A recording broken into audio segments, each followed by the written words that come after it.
not compete for real estate. Do this instead. So I actually have a client, well, several clients, but I'll put up one in particular that was able to get this house under contract before it came to the market and before any other buyer was able to see it. Okay, so I'm going to share this strategy with you if you're somebody that is looking to purchase a home. And we all know, even though we have higher interest rates, that are above 7% in some cases, we're still having homes that are getting 30, 40, and 50 offers on them as soon as they hit the market. And I've actually posted in the community section one particular home where the agent sent around an email and said, hey, I got 40 or 30 something offers. I got to go through them, whatever. So this is something that, two things. This may not be for everyone. This will be for people who know what they want. And then also this works mostly with newer homes. Okay. So here's the thing. In order to get access to a home that's not on the market yet, you have to make a very, very clean offer and give the seller a reason to accept your offer. So in the case of this home that we're talking about that I showed, my client knows the neighborhood, she knows the area, the home is 2 years old, okay? So we did something called a blind offer. Now this isn't for everyone, but let me explain. We did something called a blind offer, and it was a good, clean offer. Number one, she never saw the home, but she knows the community. She's been to the model home where the community is built. She gave the seller what they were asking for. She didn't ask for any seller concessions or any seller help. So the seller was getting their bottom line. They didn't have to assist her with any closing costs because she was using down payment assistance that the down payment assistance, paid her closing costs, paid her down payment. So she didn't need the seller to give her any additional money. She also skipped the home inspection, okay?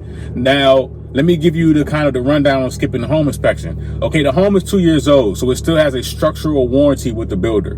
Number two, she's getting a home warranty that will cover anything in the, whether it's the roof, any appliances that cost over $1,000, where the cost to fix it will be over $1,000, okay?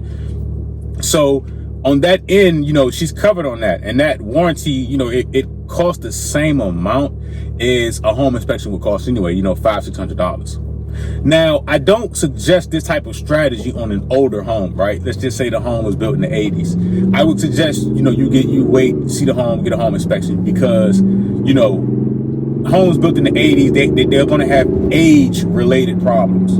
But this newer home, it's 2 years old, still has the builder's warranty. She's getting an additional warranty. She's seen the home before because she saw the model home. So when you send an offer to an agent, whether the home is on the market or not, they are required to give that offer to the seller. So what's been happening is, these type of offers, these sellers have been accepting them, because you got to think, if the seller still lives in the home, well, now, they put the home in the market, and if it's priced right, they're going to have 100, 200 people come through their home, right?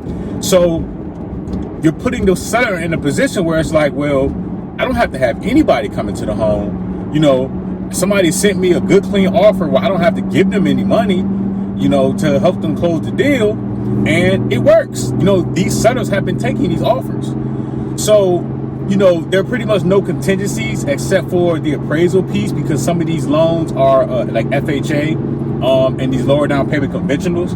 But here's the other thing, right? You need to have a great lender in your corner. See, most lenders would just run your credit and shoot a pre-approval out the window. That's a no-no, okay? You need to be with a lender that already has all of your income documents. They've already done an employment verification. They've already, sent your file to some form of an automated or a physical underwriter, just to make sure that you can close. So along with these offers, we're on the pre-approval letter, we're saying, hey, this person has already passed the credit check. This person has already submitted their tax returns. This person has already submitted their pay stubs. This person has already been through a verification of employment, right? So all of this stuff is on the pre-approval. We've already checked to make sure that they aren't on anybody else's deed, that they aren't responsible for anybody else's taxes, that they actually qualify for this down payment assistance, right? So a lot of the heavy work on the lending side is done up front, and we put this on the pre-approval letter so that it makes the buyer look even better. When they look at it, like, okay, this person they've already submitted their documents, they've already technically submitted a formal application, or what looks like they've submitted a formal application. They've already submitted the tax returns, they've already done all of this stuff. So that's a strong offer, okay? Again, on the lending side, the lender has everything they need. 2, we're giving the seller what they asked for. 3, we're saving the seller time, right? Because when somebody requests to see the house and the seller lives there, they got to step out and come back. Step out, come back. And you're going to have hundreds of people coming through these homes, right? So what this does is it gives the buyer the leg up. Because you're sending it before the house even comes on the market. The agents are going to be excited. Oh, you got an offer already. And they're going to show it to the seller. And to these sellers, it makes way more sense. Why even have 100 people come through the house? You got to weed through, maybe 50 offers. And, some of these offers may be asking for seller assistance. We're giving you exactly what you asked for. You're hitting your bottom line, right? And then here's the other thing. Because the buyers have submitted everything that they need up front, the retirement statements, the tax returns, the pay stubs, everything, the closings are able to happen a lot faster. Okay, so it just looks better. It looks better. It's clean. There's nothing crazy attached to it. And again, if it's an older home, this may not work as well, right? But if it's a newer home, the neighborhood, you pretty much know the design of the homes, and some of these homes, they already have pictures on the MLS, so you can visually see it. But if you are familiar with the neighborhood and familiar with the area, you kind of understand how the space looks and how the space can be utilized. And, once the offer is accepted, these sellers, they're going to let you come and look at the house, and most people really know what they want. Now, when it comes to older homes, right, let's just say you are a contractor, right? You're an electrician, you're a plumber, you know how to do HVAC. This strategy may work for you because if there's an issue, well, you 9 times out of 10, you can fix it yourself. You have friends in the industry that can come do the work for you a lot cheaper than the average person, right? So if you're just an average person and you don't know anything about contract work, or you don't know anything about inspecting a home, you don't know anything about how certain stuff is supposed to look, this strategy will not work on older homes, okay? I mean, it will work, but I wouldn't suggest it because you could find yourself in a bad position, after you buy the home. And this is the only way I would say to skip a home inspection. Normally, I tell buyers get the home inspection so that you don't walk into something blind, right? But under certain circumstances, you can use not using the home inspection to get what you want. Now, the reason why some sellers,